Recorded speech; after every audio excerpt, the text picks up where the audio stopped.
Bon, je reviens du boulot et je vous ramène un fromage que j'ai trouvé dans un fond de la cave. Enfin, un fromage, un fossile de fromage en fait. Bon, à la base, c'était une pâte pressée au lait de brebis, mais pendant la fabrication, ça n'a pas marché comme on voulait. Donc, du coup, on l'a laissé dans un coin de la cave et on l'a oublié là pendant plusieurs mois. Et puis, hier, en faisant du rangement un petit peu dans la cave, on a retrouvé ces fromages donc, qui étaient restés là pendant quelques temps. Et puis, on s'est rendu compte de quelque chose, hormis le fait qu'ils se soient complètement momifiés, c'est qu'ils se sont recouverts d'une fine couche de poussière. Et cette poussière, elle n'est pas là par hasard. Si on regardait à la loupe, on pourrait même la voir bouger.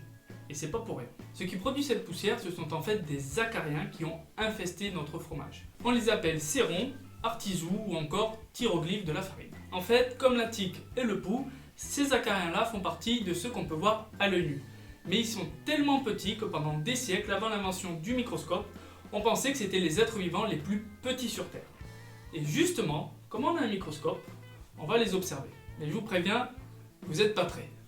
Je vais donc prélever un petit peu de cette poussière dans une petite boîte transparente comme ça pour pas qu'il s'échappe et on va essayer d'observer ça au microscope. Hop. Donc ça devrait suffire. Allez, c'est parti.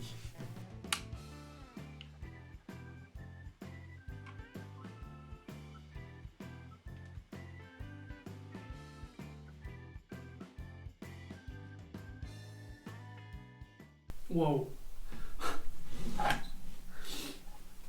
Je crois que vous êtes vraiment pas prêts.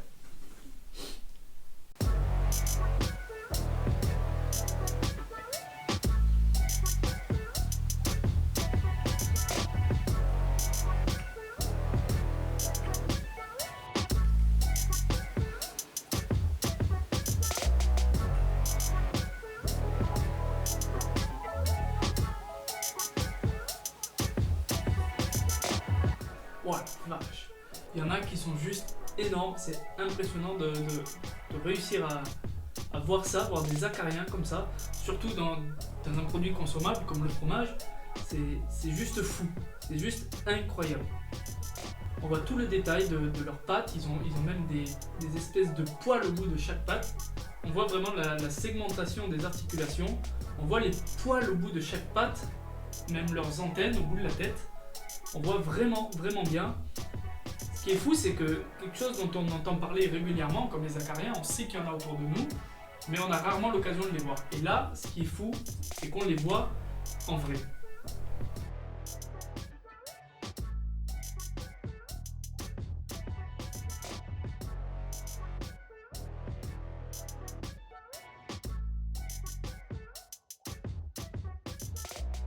Les cérons sont donc des acariens colonisateurs des denrées alimentaires, comme par exemple la farine ou là plus particulièrement le fromage.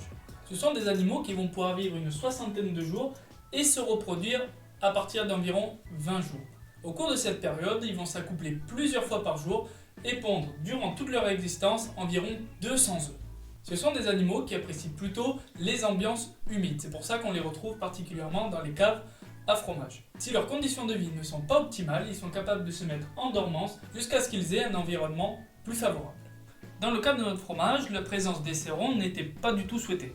Mais dans certains fromages, comme la mimolette, la tome céronée, qu'on appelle aussi le fromage aux artisous, ils sont justement recherchés. On va parfois les apporter sous forme de poudre que l'on va disséminer en début d'affinage. Mais alors, dans le cas où ils sont apportés au fromage, quelle est leur utilité? En fait, ce que va faire le céron, c'est qu'il va grignoter la croûte du fromage. Ça va lui permettre de se nourrir et au fromage d'être plus aéré. Et ainsi, il va pouvoir s'affiner jusqu'au cœur.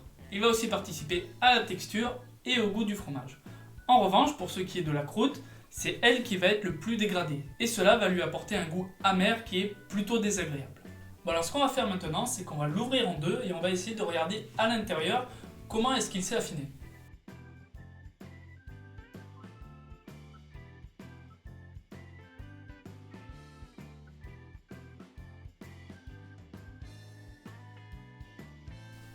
Sur ce fromage, on voit vraiment que les cérons ont dégradé la croûte jusqu'à creuser jusqu'à l'intérieur du fromage.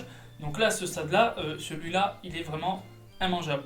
Mais sur les fromages où c'est voulu, comme par exemple la mimolette ou la tome céronée, la progression des cérons est vraiment contrôlée et ça apporte vraiment un goût typique à ce genre de fromage. Voilà, cette vidéo est maintenant terminée. J'espère vraiment qu'elle vous aura plu et qu'elle vous aura permis de découvrir des choses que vous n'avez pas l'habitude de voir. Si c'est le cas, n'hésitez pas à nous mettre un petit pouce bleu, à partager cette vidéo, à nous laisser évidemment des commentaires si vous avez des questions. N'hésitez pas à vous abonner si ce n'est pas encore fait. Quant à moi, je vous dis à très bientôt. Ciao!